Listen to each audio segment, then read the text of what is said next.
Hello friends, welcome to Gomathi's Kitchen. நம்ம இன்னைக்கு வந்து சமையல் வீடியோ எதுவும் பார்க்க போகிறது கிடையாது. கிச்சன் டிப்ஸ் எனக்கு தெரிஞ்சதை உங்கள்கிட்ட நான் ஷேர் பண்ணலான்னு இருக்கேன். ஆல்ரெடி இந்த சில டிப்ஸ் எல்லாம் வந்து உங்களுக்கு தெரிஞ்சிருக்கலாம். பட் சமையலில் வந்து புதுசாக கற்றுக்கிறவங்களுக்கு இந்த டிப்ஸ் வந்து யூஸ்ஃபுல்லாக இருக்கும்னு நினைக்கிறேன். இப்போ வாங்க என்னென்ன டிப்ஸ் அப்படிங்கிறத பார்த்துடலாம். கோமதிஸ் கிச்சனை சப்ஸ்கிரைப் பண்ணாதவங்க சப்ஸ்கிரைப் பட்டனை ப்ரெஸ் பண்ணிக்கோங்க. உடனுக்குடனே அப்டேட் வேணும் அப்படின்னா பக்கத்தில் இருக்க பெல் பட்டனில் ஆல்ங்கிற ஆப்ஷனை மறக்காமல் ப்ரெஸ் பண்ணி வச்சுக்கோங்க. இந்த பருப்பு வெந்து முடித்ததுக்கப்புறம் பார்த்திங்கன்னா இந்த இடம் ஃபுல்லாக வந்து நமக்கு பருப்பாக ஒட்டியிருக்கும்.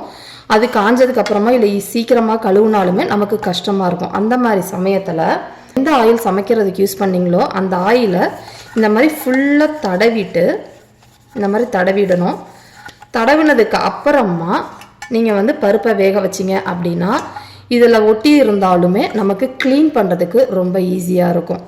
நம்ம சப்பாத்தி மாவை வந்து சம்டைம்ஸ் அதிகமாக பிசைஞ்சிரும். சப்பாத்தி மாவாக இருக்கட்டும் பூரி மாவாக இருக்கட்டும் அதிகமாக பிசைஞ்சிட்டிங்க அப்படின்னா நம்ம ஃப்ரிட்ஜில் வச்ச உடனேயே நம்ம பாக்ஸில் போட்டு வச்சுருவோம். அதை அடுத்த நாள் எடுத்து பார்த்திங்கன்னா மேலே பார்த்திங்கன்னா ஒரு மாதிரி கருப்பு கலரில் ஒரு மாதிரி கலராக மாவு ஆகிடும். அந்த மாதிரி வராமல் இருக்கணும் அப்படின்னா இந்த மாதிரி ஒரு கண்ணாடி டப்பா இல்லை நீங்கள் என்ன பாக்ஸ் வச்சுருக்கீங்களோ எவர் சில்வர் டப்பா அதில் இப்படி வச்சுட்டு நல்லா வந்து ஏர் டைட்டாக, அதாவது காற்று இல்லாத அளவுக்கு கீழே இந்த மாதிரி அமுழ்த்தி விட்டுருங்க.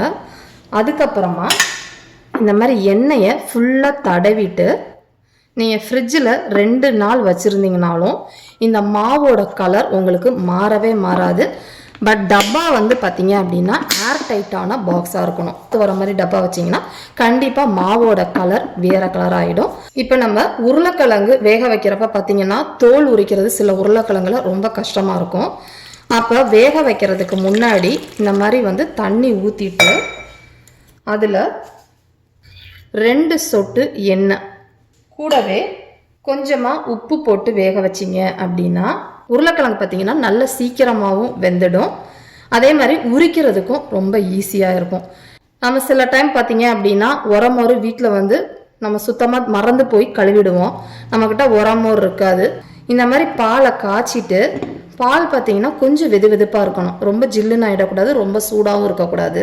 ஒரே ஒரு வரமிளகாவை போட்டுட்டு நீங்கள் பால் காய்ச்சின பாத்திரத்திலேயே எவர் சில்வர் பாத்திரத்திலேயே நீங்கள் உர வச்சிங்க அப்படின்னா உங்களுக்கு தயிர் உங்களுக்கு கிடைச்சிடும். தயிர் ஒன்ஸ் உறைஞ்சதுக்கு அப்புறம் பார்த்தீங்க அப்படின்னா தயிர் வந்து நமக்கு ரொம்ப நேரம் புளிக்காமல் இருக்கணும் அப்படின்னு நினச்சிங்கன்னா காலையில் உர ஊற்றிட்டீங்க, மிச்சம் நிறைய தயிர் இருக்குன்னா எவர் சில்வர் பாத்திரத்தில் வைக்காதீங்க. வைக்காமல் இந்த மாதிரி கண்ணாடி பாத்திரம் அப்படி இல்லைன்னா இந்த மாதிரி பீங்கான் பாத்திரத்தில் நீங்கள் வந்து தயிரை வச்சுட்டு நல்லா டைட்டாக மூடி ஃப்ரிட்ஜிலேயோ அப்படி இல்லைன்னா வெளியிலேயே வச்சிங்கனாலோ உங்கள் தயிர் பார்த்தீங்கன்னா அன்றைக்கி ஃபுல்லாக புளிக்காமல் இருக்கும். எப்படி காலையில் நீங்கள் உர ஊற்றி எடுத்தீங்களோ அதே மாதிரி இருக்கும். 2-3 நாள் ஆகுதுன்னா மட்டும் ஃப்ரிட்ஜில் இந்த மாதிரி கண்ணாடி டப்பாவில் போட்டு எடுத்து வச்சுக்கோங்க. நம்ம வீட்டில் வந்து உடனே வந்து நம்ம சுண்டல் ஒரு நாள் செய்கிறதுக்கு ஊற வைக்கலை அப்படின்னா இந்த சுண்டல் பச்சை பட்டாணி அப்படிலாம் பார்த்தீங்கன்னா ஒரு 8 மணி நேரம் ஊறிச்சுனா மட்டும்தான் நமக்கு ரொம்ப நல்லா இருக்கும். இதை வந்து என்ன பண்ணும், உடனே நீங்கள் வந்து ஊற வைக்கணும் அப்படின்னா நல்லா சூடாக இருக்கிற தண்ணியில் ஒரு 1/2 டீஸ்பூன் போல் உப்பு சேர்த்துட்டு நீங்கள் சுண்டலையோ இல்லை பச்சை பட்டாணியோ ஊற வச்சிங்க அப்படின்னா உங்களுக்கு 1 மணி நேரத்துலேருந்து 2 மணி நேரத்துக்குள்ளே உங்களுக்கு சுண்டல் ரெடி ஆகிடும். தண்ணி கண்டிப்பாக உங்களுக்கு நல்லா சூடாக இருக்கிறப்ப மட்டும்தான் இது வந்து நல்லா வந்து ஊறி வரும். நம்ம என்னைக்காவது வந்து பசங்களுக்கு டிஃபன் பாக்ஸில் இட்லி செஞ்சு கொடுப்போம். அந்த மாதிரி இட்லி செய்கிறப்பையோ இல்லை நம்ம ஏதாவது ட்ராவல் பண்ண போகிறோம் அன்றைக்கி வந்து நம்ம இட்லி அந்த மாதிரி தக்காளி தொக்கு இந்த மாதிரிலாம் எடுத்துகிட்டு போவோம் இல்லையா, அந்த மாதிரி எடுத்துகிட்டு போகிறப்ப நீங்கள் டைரெக்டாக இட்லி மாவை வந்து இட்லி ஊற்றி எடுத்துகிட்டு போனீங்க அப்படின்னா கண்டிப்பாக இட்லி ஆறுனதுக்கப்புறம் பார்த்தீங்கன்னா கொஞ்சம் ஹார்டாக இருக்க மாதிரி இருக்கும். அந்த மாதிரி பஞ்சு மாதிரியே இருக்கணும் அப்படின்னா இந்த மாவில் நீங்கள் எந்த எண்ணெய் சமைக்கிறதுக்கு யூஸ் பண்ணுறீங்களோ 2 கப் மாவுக்கு 1 டேபிள் ஸ்பூன் அளவுக்கு நீங்கள் எந்த சமைக்கிற எண்ணெய் யூஸ் பண்ணுறீங்களோ வீட்டில் அந்த எண்ணெயை ஊற்றிட்டு நல்லா கலந்ததுக்கு அப்புறமா இட்லி ஊற்றி பாருங்கள். இட்லி வந்து காலையில் நீங்கள் ஊற்றி கொடுத்ததுக்கும் மத்தியானம் பசங்க ரொம்ப ஈஸியாக சாப்பிட்டு எடுத்துகிட்டு வந்துடுவாங்க. இது கண்டிப்பாக நமக்கு ரொம்ப ஹெல்ப்ஃபுல்லாக இருக்கும். மாவு வந்து தோசை மாவு அரைச்சி வச்சுட்டு 2 நாள் கழித்து நம்ம தோசை ஊற்றுறோம் அப்படின்னா மாவு சம்டைம்ஸ் ரொம்ப புளிச்சிடும். அந்த மாதிரி புளிச்ச மாவை வந்து என்ன பண்ணுறதுன்னு நம்ம யோசிச்சுட்டு இருப்போம். தோசை ஊற்றினா அந்த புளிப்பு டேஸ்ட்டு நமக்கு தெரியும். அது தெரியாமல் இருக்கணும் அப்படின்னா நல்லா ஒரு 2.5 கப்பு மாவுக்கு 1/2 டேபிள் ஸ்பூன் அளவுக்கு சர்க்கரை சேர்த்துக்கோங்க. இதுலேயே 2 டேபிள் ஸ்பூன் அளவுக்கு கடலை மாவு சேர்த்துக்கோங்க. இது ரெண்டையுமே சேர்த்துட்டு நல்லா கலந்துட்டு நீங்கள் தோசை ஊற்றி பாருங்கள். தோசையோட புளிப்புத்தன்மையும் தெரியாது. நம்ம தோசையும் பார்த்தீங்கன்னா நல்லா மொறு மொறுன்னு ஹோட்டல் தோசை மாதிரியே ரொம்ப டேஸ்ட்டாக இருக்கும். இந்த மாதிரி இரும்பு பாத்திரம், இருப்பு சட்டியாக இருக்கட்டும், இரும்பு பாத்திரத்தில் சமைச்ச உடனே நம்ம சோப்பு போட்டு ரொம்ப தேய்க்க முடியாது. திரும்ப யூஸ் பண்ணீங்க அப்படின்னா அந்த பழைய ஃபுட்டோட வாசம் இதில் சம்டைம்ஸ் கிடைக்கும்.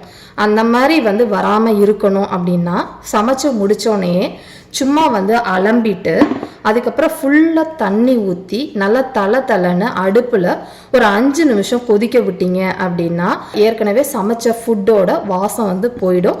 ஸோ அடுத்த சாப்பாடு சமைக்கிறப்ப உங்களுக்கு அந்த வாசம் வராது. இப்போ நம்மலாம் நிறைய பேர் நான்ஸ்டிக் யூஸ் பண்ணுறதை அவாய்ட் பண்ணிட்டோம். பட் இருந்தாலும் ஒரு சின்ன விஷயத்துக்காக நான்ஸ்டிக் யூஸ் பண்ணுறோம். இதில் வாங்கினோடனே இதோட இன்ஸ்ட்ரக்ஷனில் படிச்சிங்க அப்படின்னா நிறைய பேர்த்திற்கு இது தெரிஞ்சிருக்கும். ஸ்க்ராட்ச் விழுந்ததுக்கப்புறம் யூஸ் பண்ணக்கூடாது. உடன் ஸ்பூன் யூஸ் பண்ணுங்க. அடுத்து பார்த்தீங்கன்னா இதை வெறுமா ஹீட் பண்ணிட்டு சாமான்களை வறுக்கிறதையோ அப்படி இல்லைன்னா வெறுமா சூடு பண்ணினீங்கனாலோ இது கண்டிப்பாக ரொம்ப டேஞ்சரஸ். ஸோ நான்ஸ்டிக் யூஸ் பண்ணுறவங்க அதை ரெண்டுமே நல்லா ப்ரிகாஷனாக ஞாபகம் வச்சுக்கோங்க. இதை அடுப்பில் வச்சோடனே நல்லா கொஞ்சம் எண்ணெயோ இல்லை தண்ணியோ தெளிச்சுட்டு சூடு பண்ணுங்க.